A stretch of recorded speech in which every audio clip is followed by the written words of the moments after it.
capítulo 3, versos 15 al 17. El tema del mensaje en esta mañana es revestidos en la paz y la verdad de Cristo. Revestidos en la paz y la verdad de Cristo. Colosenses capítulo 3, versos 15 al 17. Nos dice la palabra del Señor de la siguiente manera: que la paz de Cristo reine en sus corazones, a la cual en verdad fueron llamados en un solo cuerpo, y sean agradecidos. Que la palabra de Cristo habite en abundancia en ustedes, con toda sabiduría, enseñándose y amonestándose unos a otros con salmos, himnos y canciones espirituales, cantando a Dios con acción de gracias en sus corazones.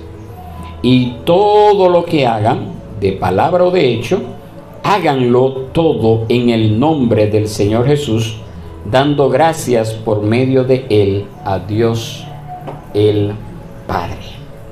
Mantenga su Biblia abierta, pueden tomar sus asientos. Revestidos en la paz y la verdad de Cristo. Dios ha decidido que en su sabiduría Dios ha decidido en su sabiduría que nuestra santificación se efectúe con la ayuda de nuestros compañeros cristianos. Dios pudo haber escogido otros métodos o otra manera, y a veces quizás nos sentimos como que, bueno, así lo hizo el Señor y no quisiera que fuera así. Quizás prefiriéramos que los dones que Dios nos ha dado viniesen directamente de Él y no a través de otras personas que frecuentemente tienen tan poco tacto para tratarnos. Entonces no estaríamos así en deuda con ellos. Preferíamos estar en deuda solo con Dios. Pero no es así como son las cosas, mis hermanos. Por la elección deliberada de Dios, la santificación es un proceso selectivo y colectivo que tiene lugar en una comunidad, y aparte de circunstancias especiales, el camino cristiano a la santificación siempre se dará en compañía con otros cristianos y con la ayuda del Señor y de esos otros cristianos. El camino hacia la santificación o mantenernos siendo santos siempre será en compañía de otros cristianos. Cuando yo veo pasajes como este que nosotros acabamos de leer, eso no me deja lugar a la menor duda, valga la redundancia, de que es la voluntad de Dios de que como cristianos vivamos la vida cristiana en un entorno de una comunidad de fe, en un entorno de una iglesia local. Eso es lo que nosotros vemos acá. Pablo ha enfatizado a través de Colosenses todo lo que nosotros hemos visto acá, la importancia y lo que es la supremacía de Cristo como Señor sobre su creación, sobre todo lo creado, pero también sobre sus seguidores. Nosotros lo hemos visto en pasajes como por ejemplo Colosenses 1:3, Colosenses 1:10, Colosenses 1:15 al 20, Colosenses 2:6. Entonces en estos versículos este tema central se aplica a la vida y la adoración en la iglesia. En estos versículos que nosotros acabamos de leer acá. Estos versículos concluyen precisamente la sección que hemos titulado y que comenzamos a ver el domingo pasado sobre el ser revestidos del nuevo hombre. Aquí nosotros aprenderemos dos últimas cosas de las cuales todo cristiano debe de estar revestido. Entonces mi oración es que Dios nos ayude a entender su plan y que nosotros también seamos obedientes a ese plan con la misma humildad que llegará a ser la norma dura pero inevitable de todo cristiano. Amén. Esa es mi oración, ese es mi deseo, ¿verdad? Que el Señor realmente nos lleve entonces a ser revestidos del nuevo hombre, como estábamos viendo el domingo pasado. El verso 15, si usted lo puede leer conmigo, nos dice de la siguiente forma: que la paz de Cristo reine en sus corazones, a la cual en verdad fueron llamados en un solo cuerpo. ¿Y qué cosa más debemos de ser? Sean agradecidos. Cuando el amor y las virtudes proporcionadas por el Espíritu Santo operan en el centro de la vida de la iglesia, la paz es el resultado natural. Eso es lo que ocurre de manera natural. Eso es lo que vemos ahí en ese verso 15. Que la paz de Cristo reine en sus corazones, a la cual en verdad fueron llamados en un solo cuerpo. Paz en el corazón, paz en la iglesia. Como dijo nuestro Señor y Salvador: mi paz os dejo, mi paz os doy. Yo no se las doy como el mundo se las da. Esa paz no está supeditada a que en mi entorno todo esté tranquilo. No es a esa paz que está haciendo referencia las Escrituras. No es que todo debe de estar tranquilo para yo gozar de paz. Al contrario, en medio de un mundo convulso, en medio de un mundo agitado, esa paz que sobrepasa todo entendimiento, que se nos es dada por el Espíritu Santo, nos lleva a estar confiados. En medio de un mundo convulso. Esa es la característica del creyente. Entonces el papel de la iglesia con respecto a esta paz está claro. ¿Qué es lo que nos dice aquí en este verso? Que debemos dejar que esa paz reine en nuestros corazones. La sangre de Cristo precisamente es el que ha traído la reconciliación y la paz divina a sus seguidores, como nosotros podemos ver aquí en Colosenses capítulo 1, verso 20, donde nos dice de la siguiente forma: y por medio de él reconciliar todas las cosas consigo, habiendo hecho la paz por medio de la sangre de su cruz. Por medio de él, repito, ya sean los que están en la tierra o los que están en los cielos. Es la sangre de Cristo lo que nos ha traído esa paz, esa reconciliación con él. Primeramente. Ahora surgiera una pregunta: ¿puede haber paz puede tener paz el corazón cuando hay en la iglesia amargura, cuando hay acusaciones, cuando hay agravios, cuando hay desacuerdos? Esas cosas que toleramos, a las que frecuentemente nos acostumbramos, pueden matar el gozo, por ejemplo, de la oración, del estudio bíblico, de la comunión. Pueden secar la vida espiritual, pueden detener nuestro progreso, pueden dan. Entonces hay salud espiritual en ese creyente y por ende la paz debe de reinar en el cuerpo, en la iglesia. Debemos de entender, mis hermanos, y debemos de luchar para que todo creyente pueda disfrutar de esa paz para con el Señor.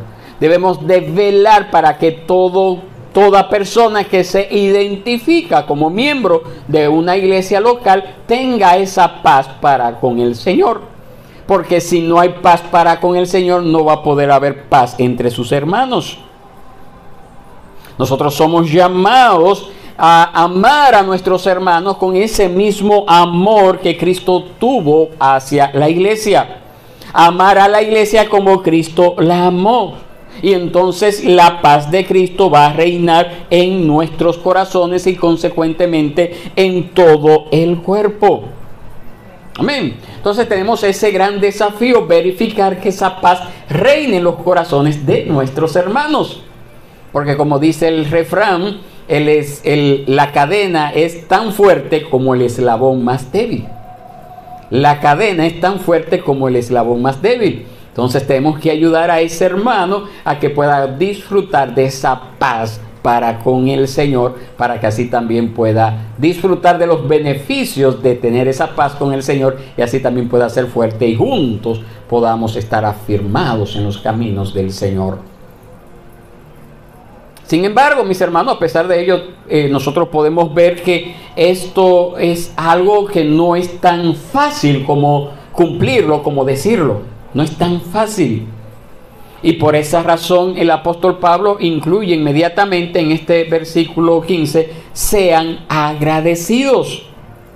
Si a nosotros nos parece imposible darnos a nosotros mismos, sacrificarnos por los demás, mostrar en todo tiempo esa compasión, esa bondad, esa humildad, esa mansedumbre, esa paciencia a los demás, en resumen, ese amor que es tolerante y perdonador, tenemos que hacer un ejercicio volitivo de cada uno de nosotros y decir, tú me has dado mucho, Señor, y por lo tanto yo debo de ser agradecidos. Y si encontramos difícil dar, seamos al menos agradecidos por lo que hemos recibido. Si somos agradecidos porque hemos recibido la paz de Cristo en nuestros corazones, entonces eso nos va a llevar a tener una actitud también deseosa de que los demás reciban esa bendición que yo he recibido. Y ese es el primer paso para aprender a amar. Significa dejar nuestra independencia y sensación de ser importantes. Significa declarar nuestra solidaridad con los demás, establecer relaciones. Significa tejer esa tela de la unidad perfecta. Si el Señor ha traído algún beneficio a mi vida, ¿cómo me puedo yo sentir satisfecho cuando veo que mi hermano o mi amigo no está disfrutando de esos beneficios que he tenido? Ahora, claro está, primero tengo que recibir esos beneficios y posiblemente no puedo compartir lo que no tengo. Claro, posiblemente no siempre es así, no puedo dar lo que no tengo. Entonces la invitación en primera instancia es pedirle al Señor que la paz de Cristo reine en nuestros corazones, para que por ende cuando reine en nuestros corazones yo pueda ser agradecido para con Él y también anhele que mis hermanos reciban esa bendición que estoy disfrutando. Si la paz de Cristo reina en mi corazón, eso debe de llevarme al segundo punto de este mensaje que podemos ver en estos pasajes bíblicos. Si la paz de Cristo reina en mi corazón, esa paz debe de producir adoración. Adoración. Ahora, ¿adoración dónde? Eso lo podemos ver en dos cosas que nos presentan estos versos. En primer lugar, adoración en el culto corporativo, del cual nosotros somos invitados a participar cada domingo. El principal culto de la semana, donde somos invitados a no dejar de congregarnos, a exhortarnos, a animarnos para esta reunión física. Y en ese culto corporativo debería de haber lugar para 3 actividades. ¿Cuáles son esas 3 actividades? Predicación, participación y canto. Esas 3 cosas: predicación, participación y canto. Eso es lo que nosotros podemos ver en el verso 16. Usted lo puede leer conmigo, por favor.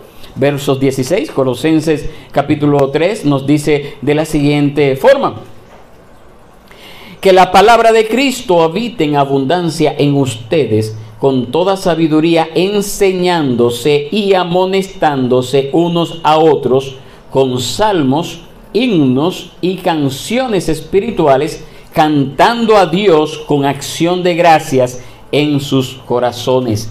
Esas 3 formas de adoración que nosotros vemos acá no deberían necesariamente tener lugar específicamente en el culto dominical. En cualquier caso, eso no sería posible, por lo menos en lo que concierne a lo que es la participación, por lo menos en eso, pero deberían de aparecer en algún lugar en la vida de la iglesia. Entonces, claro está, como les dije hace unos minutos, el culto dominical es el más importante, pero entonces para yo poder tener una participación más activa, más cercana, debería de involucrarme también en otras actividades fuera de semana para que yo pueda cumplir con ese propósito que nosotros vemos en este verso 17, verso 16. Las actividades organizadas durante la semana deberían de dejar tiempo para esos aspectos diferentes de la adoración que quizás no podemos participar todos. Yo puedo participar de todo porque dirijo lo que es esta reunión dominical. Claro que sí, puedo tener eso ya solamente con el culto dominical, pero usted necesitaría entonces jugar otro papel también de igual importancia durante la semana para que entonces pueda desempeñar esto, tener esa participación en esas 3 áreas que les he mencionado. La palabra de Cristo aquí recibe el primer lugar. Eso es lo que nos dice ahí el verso, que la palabra de Cristo habite en abundancia en ustedes. Entonces debemos de leerla, proclamarla, explicarla, considerar sus explicaciones y sus implicaciones. Todo esto debería formar la base de la adoración. Esa proclamación de la palabra fue restaurada en el tiempo de la Reforma. Vino a ocupar el justo lugar que se le había quitado durante la Edad Media por el oscurantismo a que había sometido a las naciones conocidas de aquel entonces. Tristemente, en algunos círculos evangélicos se da, a nuestros tiempos todavía, se da más importancia a la adoración que a la predicación, que tiende a ser descuidada. Pero no puede haber verdadera adoración aceptable a Dios sin el conocimiento de su voluntad.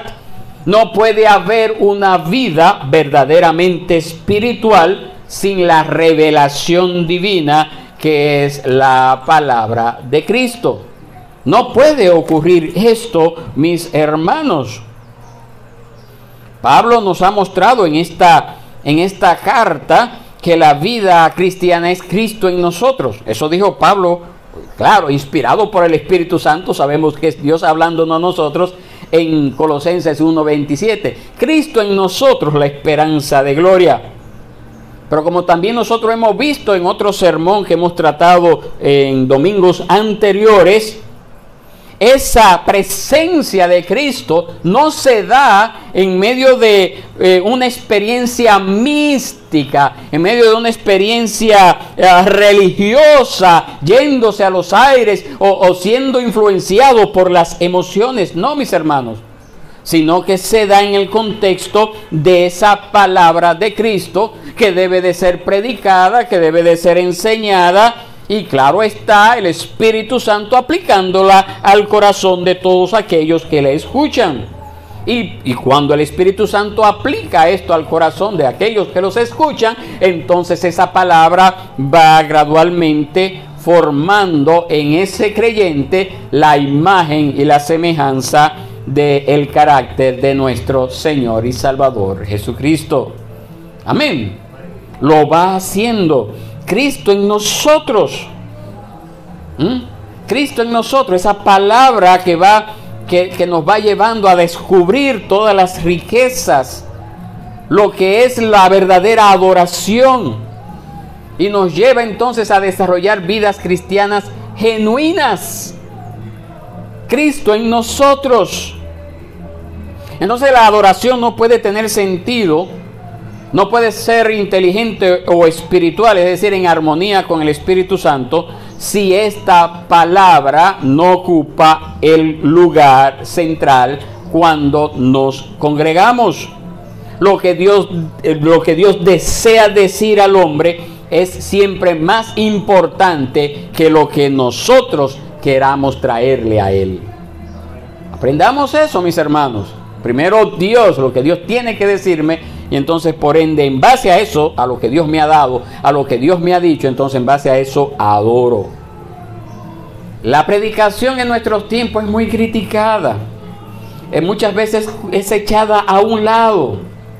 Y muchas veces la echan a un lado porque el que tiene la responsabilidad de traer esa palabra no dedica tiempo a prepararse, no dedica tiempo a nutrirse de ella para poder compartirla, no dedica tiempo a estudiarla para poderla compartir. Pero debemos de saber que a pesar de ello, la predicación de la palabra no puede ser sustituida por un coloquio, por un compañerismo o por un tiempo para compartir entre todos y estar alegres. No, mis hermanos, la palabra no puede ser echada a un lado, su predicación no puede ser echado a un lado. Claro está, el compañerismo, el compartir, el hablar, el tener un tiempo para recrearnos, está bien que lo hagamos, pero debemos de saber que la proclamación de la palabra de Dios siempre debe de ocupar el primer lugar en toda reunión pública de la iglesia. Amén. ¿Qué otra cosa nosotros podemos ver acá? Dice que la palabra de Cristo habita en abundancia en ustedes. Y después dice, con toda sabiduría, ¿qué más? Enseñándose y amonestándose unos a otros. Esa instrucción que nosotros vemos en esta porción nos dice a nosotros de que deben de haber relaciones libres y espontáneas, que deben de haber estudios bíblicos, hogareños, que debe de haber corrección, que debe de haber ánimo mutuo, que debemos de compartir experiencia. Es precisamente lo que le decía hace unos minutos. Aquí la palabra de Dios tiene repercusiones individuales y prácticas. La predicación de la palabra de Dios no debería de ser algo vago y teórico, sino que debería de tener consecuencias prácticas para la vida. En el momento en que yo salga de este lugar, ¿cómo yo voy a poner en práctica eso que he aprendido? ¿Cómo voy a compartir eso que he aprendido? ¿Cómo lo voy a llevar a mi vida diaria? ¿Cómo esto va a seguir afectando mi vida a partir de mañana? En mis quehaceres regulares, en mi jornada laboral o de estudio. ¿Cómo esa palabra va a afectar mi vida? La palabra de Cristo es esa luz que debe de brillar en la vida. Es esa luz que me enseña, que me rectifica, que yo dije, bueno, hasta ahora yo estaba viendo esto y lo estaba recibiendo mal. Ahora entiendo que no debí de haberlo hecho así. Ahora tengo que tomar medidas para cambiar. Es corregir con ese objeto siempre de llevarnos al arrepentimiento delante del Señor. Esa es la palabra que debería de llevarnos a ese cambio, a esa transformación. Amén. Entonces yo siempre tengo ese desafío como hijo de Dios, y usted también como hijo de Dios, de que la palabra de Dios tiene que ir produciendo un cambio en su vida. Si no está produciendo un cambio en su vida, usted tiene que venir en esta mañana en arrepentimiento y fe delante del Señor, y decir al Señor, ten misericordia de mí, envía tu Espíritu Santo para que esa palabra que yo he estado recibiendo sea correctamente aplicada a mi corazón, transforme mi corazón y así yo pueda ser moldeado a la imagen y semejanza de tu Hijo amado. Amén. Pero no solamente se queda ahí. Lo que es la enseñanza y la corrección no son única y exclusivamente el monopolio de los pastores y ancianos de la iglesia, sino que también es el deber de todos los miembros de la iglesia. Todos nosotros somos responsables delante de nuestros hermanos de mostrarnos unos a otros donde nos equivocamos y edificamos mutuamente. Es decir, esta palabra yo también debo de prepararla, no solamente para yo recibirla, no solamente para yo vivir en el diario vivir, sino también de yo dársela a otros, de yo compartirla a otros. Eso es lo que dice el verso 16 que estamos leyendo aquí. No lo dice allí que usted debe de exhortarse unos a otros. ¿Ah? Entonces no es que está diciendo allí, dejen que los pastores los exhorten a ustedes y reciban la palabra y salgan a vivirla. No, debemos de hacer eso. Pero lo segundo es que yo debo también de exhortar, que yo también debo de enseñar, yo también debo de amonestar. Es decir, no es un privilegio dado exclusivamente a los pastores, sino que todo miembro debe de ser un maestro, debe también enseñar la palabra. Debe de crear las condiciones para que esta palabra pueda ser enseñada en lugares ya de manera más informal que un culto dominical.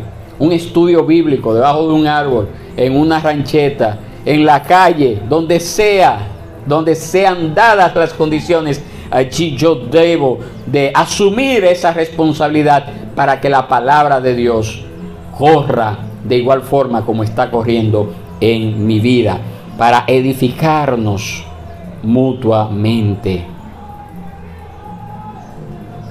Todos nosotros aceptamos la responsabilidad de nuestros hermanos de ser exhortados, de ser animados.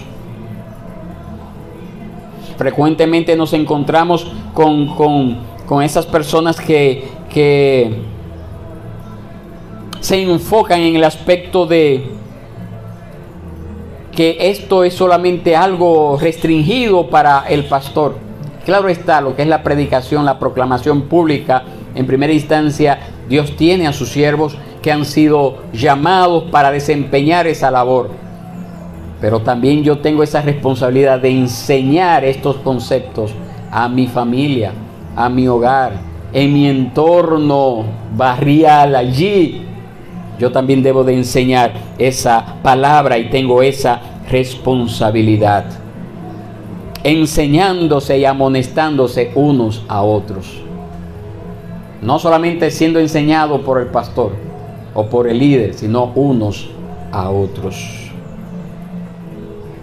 Entonces hagamos, mis hermanos, nuestro papel sinceramente, fielmente, con la sabiduría que Dios concede generosamente a los que la reclaman para este ministerio. Amén. ¿Alguno tiene falta de sabiduría? ¿Qué nos dice la palabra de Dios? ¿Qué es lo que debemos de hacer cuando tenemos falta de sabiduría? Pedirle a Dios, el cual dará abundantemente y sin reproche. Eso nos dice la palabra. Cuando no existe en nosotros esa capacidad, claro está, yo tengo que poner mi esfuerzo en capacitarme, en aprender, en asimilar, en recibir. Pero luego entonces, si todavía siento que me falta algo más, Señor, dame esa sabiduría. Dame esa sabiduría. Y lo hacemos pidiéndolo confiadamente de que Él nos la va a dar abundantemente y sin reproche. Amén. Aquí también nosotros podemos ver también un tercer elemento en lo que es la adoración, y es el canto. Y Pablo, las Escrituras utilizan 3 palabras para recalcar este punto, lo que es el canto. ¿Cómo debemos de hacerlo? Ahí en el verso 16, con salmos, himnos y canciones espirituales. La adoración de la iglesia debería ser la expresión de esa respuesta espontánea del hombre hacia su Dios. Es por esta razón que la palabra de Cristo, que anima y reprende, también hace que el corazón prorrumpa en cánticos, y eso abarca entonces toda una gama de sentimientos. Porque eso es lo que nos dice allí. ¿Cómo lo vamos a hacer? Lo vamos a hacer con alabanza, lo vamos a hacer con acción de gracias, lo vamos a hacer en nuestros corazones, lo vamos a hacer en humildad, lo vamos a hacer en arrepentimiento, fe y esperanza. Eso es lo que nos dice esa porción. Ahí se involucra entonces las emociones. Cuando yo me he nutrido de la palabra, cuando la palabra está ocupando el lugar que se merece en mi corazón, entonces eso me va a llevar en alabanzas a Dios y lo voy a hacer involucrando todos mis sentimientos. Todo lo que hay en mí va a estar participando de manera activa en esta adoración. La presencia de Cristo activa en el corazón del creyente se manifiesta en himnos. Es el lenguaje especial de la adoración. Cuando la palabra de Dios se predica fielmente, debe de tocar no solamente la mente, sino también no solamente la conciencia, sino también el corazón. El asiento de las emociones también debe de ser tocada. No debe de dejar a la gente fría, estática, mis hermanos, sino que cuando esa palabra llega a nuestra mente y luego a nuestro corazón, entonces eso nos lleva con naturalidad al canto, a esas expresiones. También vemos que nos dice acerca de los salmos. Tenemos que cantar salmos. Precisamente eso fueron estos salmos que nosotros tenemos en nuestras Biblias, fueron compuestos con objetos de ser cantados y son a menudo la mejor expresión de nuestros sentimientos de admiración, de alabanza, de adoración a Dios. Casi siempre en nuestro culto hay un canto que entonamos a Dios basado en uno de estos salmos. Y allí, a través de ello, entonces nosotros expresamos nuestros sentimientos, y eso también nos lleva a lo que son los himnos, que ya vienen a ser esos cantos que no necesariamente están inspirados como los salmos, pero que sí somos llamados como cristianos de todas las épocas a recibir esa sabiduría que Dios le ha dado a esos cristianos para componer estos signos y nosotros entonarlo. Amén. Y la última frase que nosotros leemos allí, en este verso 16, ¿qué es lo que debemos de hacer? Cantando de las 3 salmos, himnos y canciones espirituales. ¿Qué es eso, mis hermanos? El cántico de nuestros labios debería corresponder al cántico en nuestros corazones. Eso es lo que está diciendo allí. Canciones espirituales, corazones que han conocido, corazones que han experimentado la gracia de Dios, corazones que están llenos de sus maravillas. Los signos entonces deberían de ser la respuesta inspirada por el Espíritu mismo a la gracia de Dios revelada en la palabra de Cristo, y eso nos lleva entonces a adorarle desde lo más profundo de nuestro ser. Amén. Desde lo más profundo de nuestro ser. Y eso debe de llevarnos entonces a darle gracias al Señor por lo que sabemos que el Señor ha hecho en nosotros. Eso es lo que dice el verso 16. Ahí al final, cantando a Dios con acción de gracias en sus corazones. Acción de gracias por lo que Él está haciendo, por lo que Él hizo, lo que está haciendo y lo que hará. Confiados en que el Señor tiene dominio, control absoluto de todo lo que ocurre a nuestro alrededor. Entonces esa verdadera adoración, esa verdad de Cristo que debe de morar en nosotros y producir adoración corporativa, debe de llevarnos entonces en segunda instancia a acción cotidiana. Mire lo que dice el verso 17. Miren lo que dice el verso 17.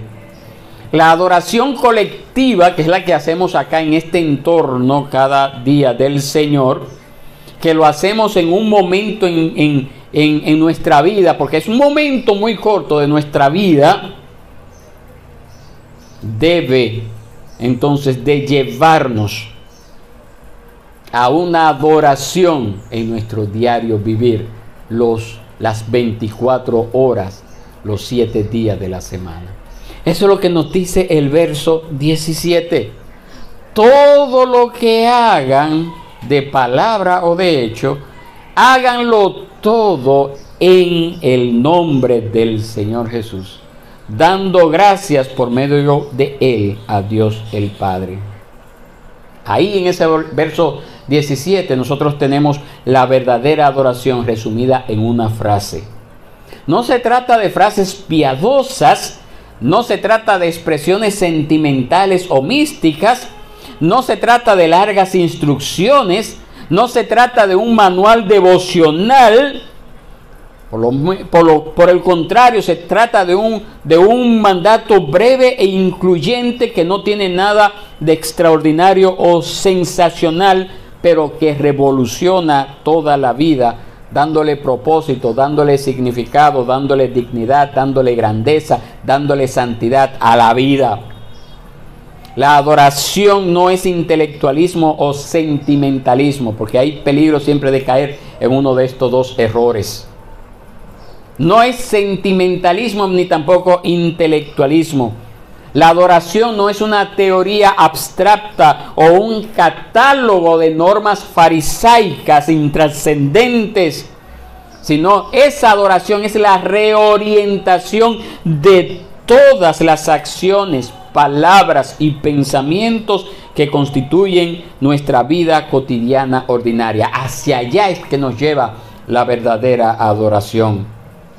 La verdadera adoración del creyente se manifiesta en una vida constante de adoración a Dios en su vida cotidiana, en su diario vivir.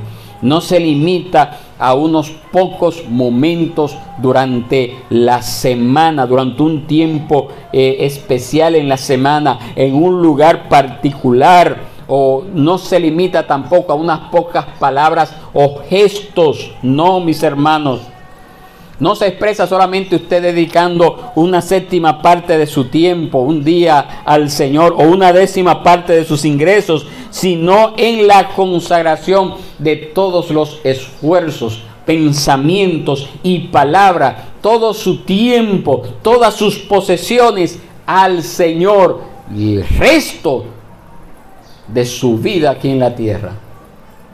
No es algo que usted hace un día a la semana, es algo que usted es llamado a vivir en su diario vivir.